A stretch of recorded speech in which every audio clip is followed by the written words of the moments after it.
Gecə uzun, amma mən tək deyiləm. Qaranlıqda düşüncələrim danışır. Hər nəfəs bir iz qoyur ruhumda. Hər addım həyatın sınağıdır. Həyat ağırdır, amma dayanmalıyam. Qaranlıq içində işığı axtarıram. Köhnə küçələr danışır mənə. Hər daş bir hekayə, hər kölgə bir dərs.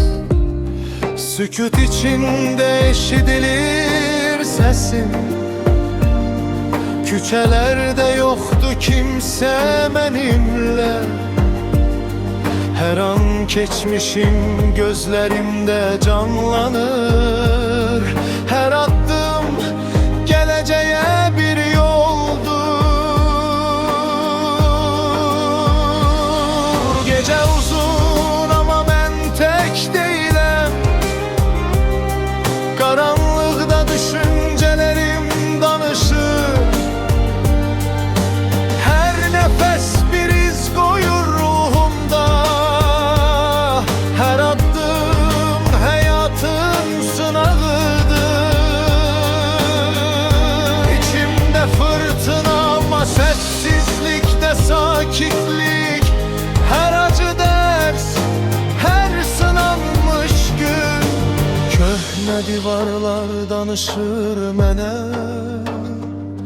Həyatın sirlərini oxuyuram gecə ilə.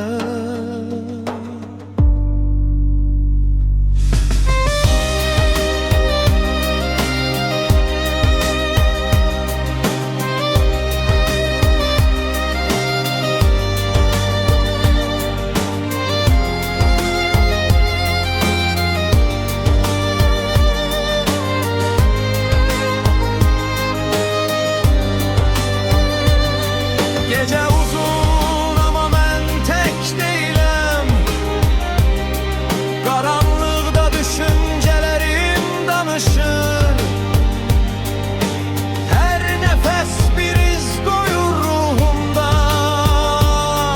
Hər addım həyatın sınağıdır. Gecə uzun, amma mən tək deyiləm. Qaranlıqda düşüncələrim danışır. Hər nəfəs bir iz qoyur ruhumda. Hər addım həyatın sınağıdır.